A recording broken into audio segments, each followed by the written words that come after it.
Hey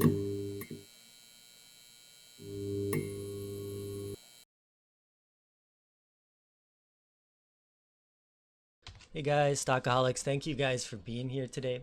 In this video, I'm going to be talking about why Russian oil is even more the best oil.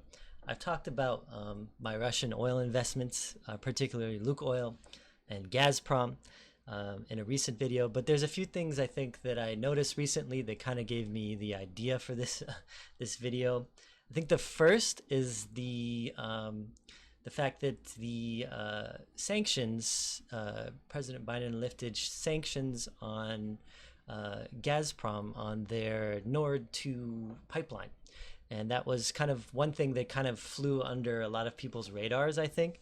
And the other was this video I'm about to show you guys in a second that just kind of emphasized how crazy I think Western society is becoming in terms of oil and global warming.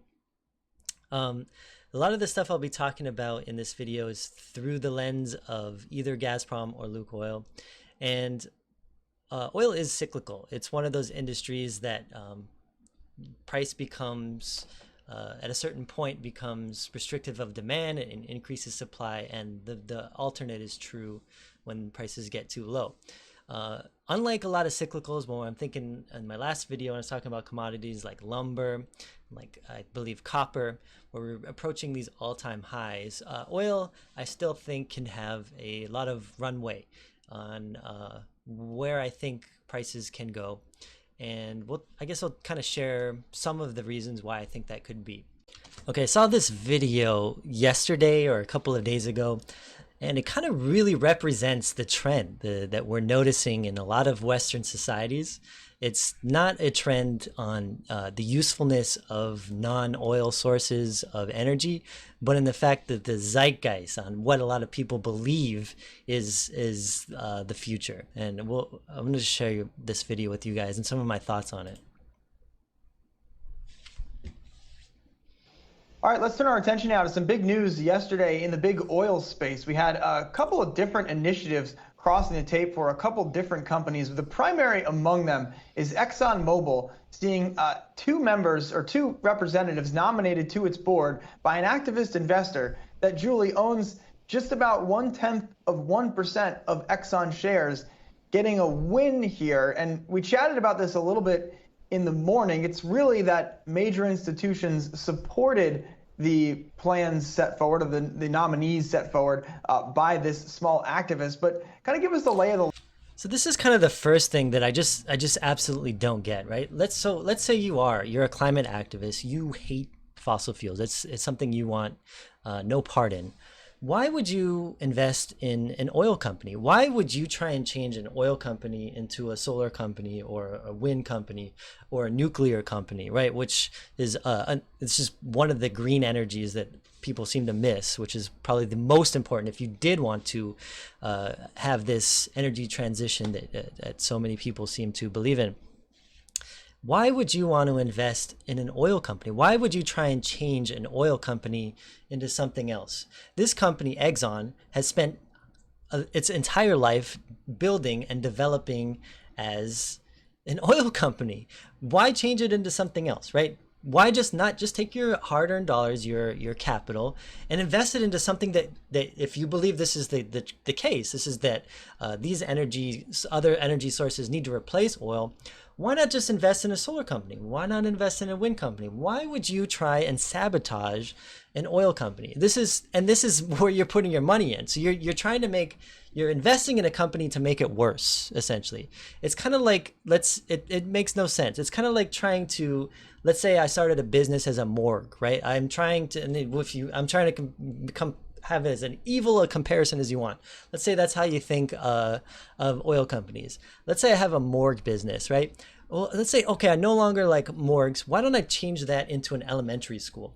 How many of these things that I've developed creating a successful business in a morgue are going to apply to creating a successful educational environment in an elementary school? Probably none, right? So it makes no sense to me. Land here and how, I guess, as someone who is passionate about the big oil space, how this seems to you like the beginning of a trend, for these companies that are facing a lot. And that's the key thing. That's what I noticed. There's a trend, not in the businesses or that oil is going away, but through the zeitgeist, what people believe is the future. More pressure from shareholders to really green up their operations. Mm-hmm. Yeah, well, there were three things that happened yesterday, right? There was the Exxon Mobil news where two of those directors who were nominated by Engine Number One, which is the tiny activist fund, I believe their stake is actually 0.02%, if I'm not mistaken, but they were backed up by the likes of BlackRock and some of the big pension funds also. So two of their four directors were indeed successfully nominated to the board. So that's thing one, and they have been pushing, that activist fund has been pushing for Exxon to diversify its business. Number two, at Chevron, you have a similar activist push, although on that part it's by a nonprofit. And then three, you had a court in Europe telling Royal Dutch Shell that it needs to be more aggressive cutting its... And what is the pattern you notice in these three companies? United States, what is it? Europe, and what is the other one, right? These are both American and European oil companies. Emissions targets by 2050, in fact, twice as aggressive, or cutting them twice as much as the company been planning. So you look at the ensemble of that, and I can't help but think of parallels within something like the cigarette business, right? Which, cigarettes. Are we seeing a secular decline in oil and gas companies? So guys, cigarettes, which are something that are blatantly harmful to human beings, they give you cancer. There's really no benefit to them. Let's go ahead and let's compare that to oil. Oil, which by the way has been the fabric of society, of building a successful economy around the world. Let's compare that to cigarettes. It's now something evil. It's something that is just, it has no benefits. It's only harmful. So let's ignore the fact that oil, it powers our vehicles. It gets us to where we need to go. It, in many cases, powers our lights. Let's ignore the fact that it feeds us, that it powers tractors, agriculture's farms. No, let's compare it to cigarettes. It has only harmful effects. There is no benefit. There is nothing that sustains modern society in oil. It is useless. We need to get rid of it. As a result of the push for climate change, just as we saw a secular decline in the consumption of cigarettes because of flags about, the health risks. Great analogy.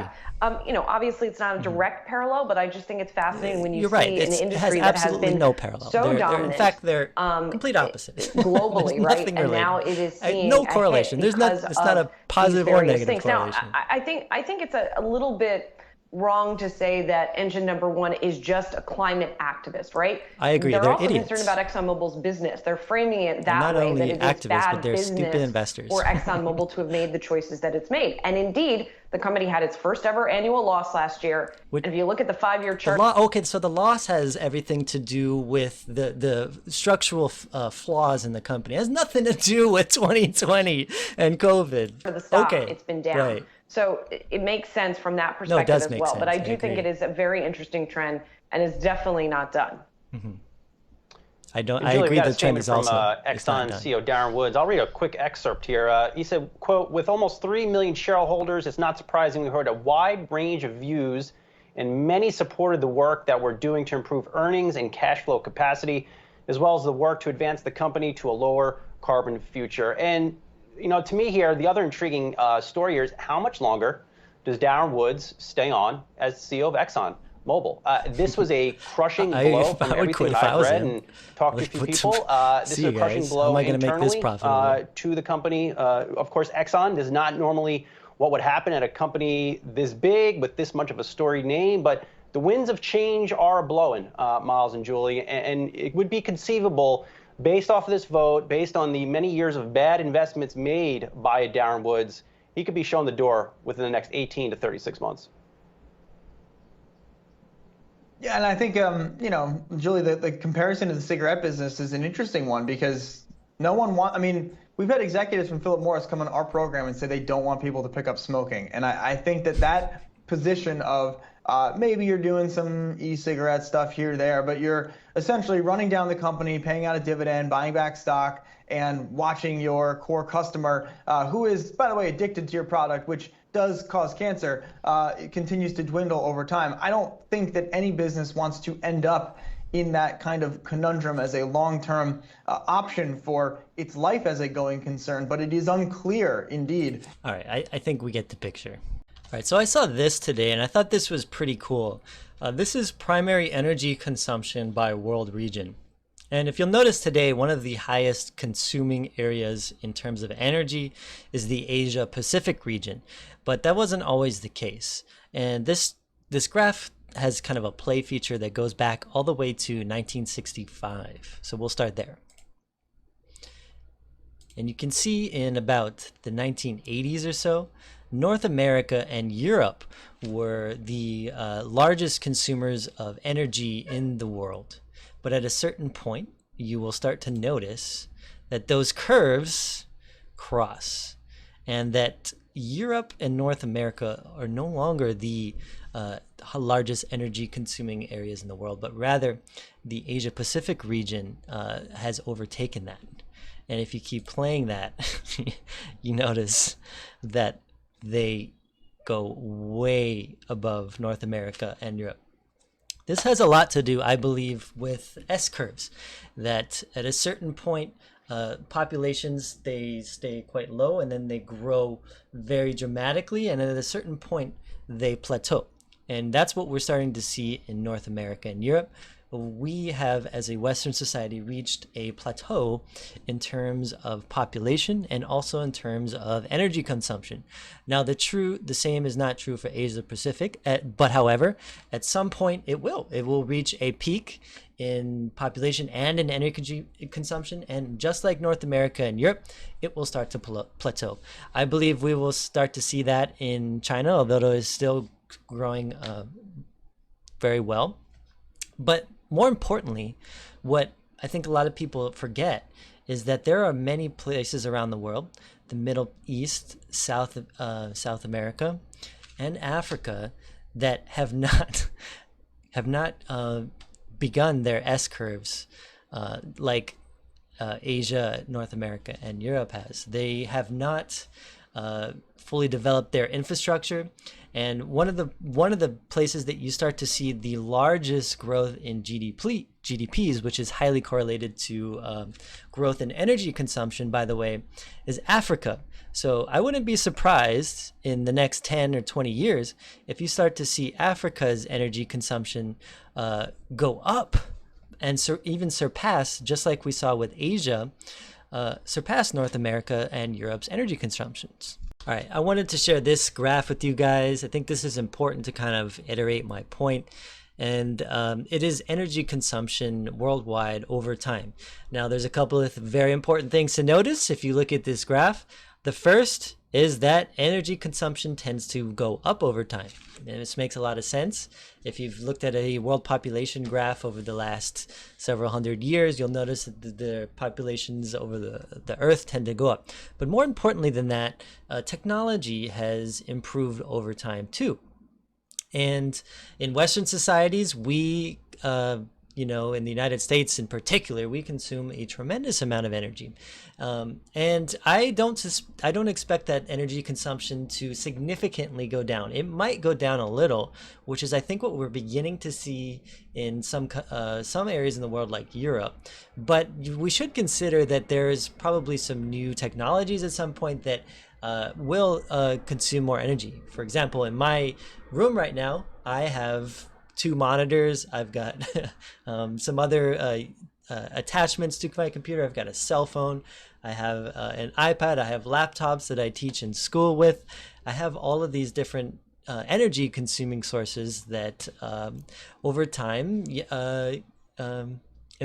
increase my energy consumption as an individual. And I think that is a trend that you will see continuing in the Western world.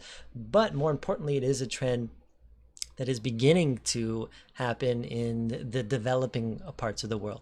Now, if we look at this graph here, you'll notice that the ways that we can generate energy around the world come from some different sources. And I don't like this word, like I mentioned, renewables, more like rebuildables. But you'll notice that the amount of energy that these can provide is very small in relation to the others presently. Now, a lot of the climate activists will argue that, okay, yeah, we could, at present this is the case, but if we don't subsidize and we heavily tax these gas and oil areas in the economy, and then use that to kind of subsidize these rebuildable technologies, then we can use this energy will increase. The problem with that is that at a certain point, your energy costs become unsustainable. And as your energy costs increase and increase and increase and increase, there's all kinds of ramifications to that. When your energy costs get to a certain point, then that relates to all segments of the economy, because the world runs on energy. One of the analogies I can kind of relate that to, the problem with this thinking, I think, is if you look at a historical event like the Arab Spring, when there were energy costs rose to a certain point, but like in 2006, 2007, 2008, and they peaked. There were ramifications that where food in other parts of the world became very difficult, expensive to produce, and then the inflation in these parts of the world rose to a certain point where there was high levels of civil unrest. And Western societies kind of take these kind of concepts for granted, but I wouldn't suggest that they are immune. At a certain point, if energy costs go to a certain point, while you are removing energy, cheaper and energy efficient sources of energy production, and replacing them with non-efficient, rebuildable, and what over time take have to be rebuilt, there's a cost to that as well. All of the cost of everything goes up, and if the cost of everything goes up and it is not proportional to incomes and societal improvement, the poor get left behind. And when that happens, there's civil unrest, and when civil unrest happens, then change happens. And this is why I kind of talk about this pendulum, right? There's a certain point when energy costs get to a certain point, no matter where you are in the world, that people get upset, they get frustrated, they start to blame people, right? And who do the poor tend to blame? They tend to blame the rich, right? So when these kinds of things happen, regardless of how altruistic you think or whoever may think that they are, by replacing, quote unquote, when they're not really doing that, these sources with rebuildable technologies, there are inadvertently increasing civil unrest. Now, in other parts of the world, they can't just go straight to these kinds of technologies. These are intermittent. They cannot support a grid on their own. Well, when we're thinking about those countries just entering their S curves, which was like the Middle East, Africa, South America, they're going to use these cheaper sources. They'll use gas, they'll use oil, and they'll use to some extent use coal, and they won't be using those other ones, right? So, and those parts in the world are their consumption is going to go up and up and up too. All right, I made this rudimentary map to kind of show some countries around the world and their geographic ideologies, I guess, right? So we'll start with Europe on this left-hand side, and I wrote this: we want clean energy, right? We will build windmills, solar panels to supplement their grids. The world is warming. This is what a lot of Europeans believe. But we need gas to power our inefficient sources of power. Meanwhile, we're removing nuclear power for some reason. So if you guys don't know, France over here, it's kind of the poster child for nuclear energy in Europe, which is, if you did genuinely believe in a clean transition, is the only way that you could have a base load of energy on a grid. which you could supplement with windmills, solar panels, those rebuildable intermittent energy sources. You could supplement nuclear as your base energy production for whatever you want, right? You could power Europe could power itself with nuclear energy. But what you're noticing, France, which is the poster child for nuclear energy, is decommissioning nuclear, right? And they're moving away from nuclear energy, which makes, if you this is the thing that you believe in, makes absolutely no sense, right?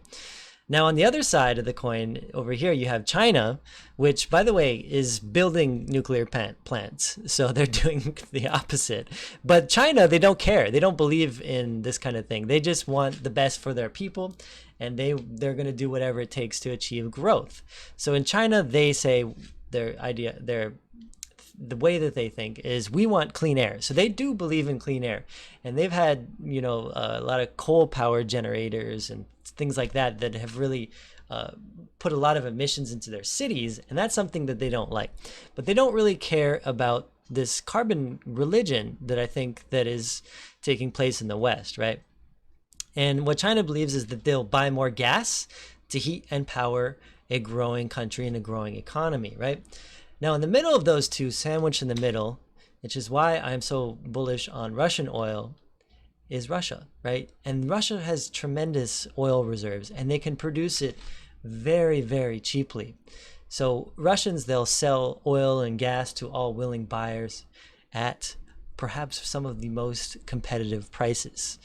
And one thing I'd also like to mention about Europe, the more that they move away from nuclear, the more that they're going to become reliant on imported gas and imported oil to support their energy infrastructure. you can say as many things as you can believe in all of this stuff, but if you don't have an alternative in place, it doesn't matter, right? What are you going to end up doing to give your people energy? Well, you're going to burn fossil fuels. All right, so this videos are getting a little bit longer than I was anticipating. There are several more things that I wanted to talk about in this video, so I'll probably make maybe a part 2 to this. There is a lot more than just this general Western and zeitgeist narrative, which I focused a lot on in this video. So if you're interested in more in this, in my Russian oil investments, I'll make a part 2 to this in the next day or two. Anyway, have a great week.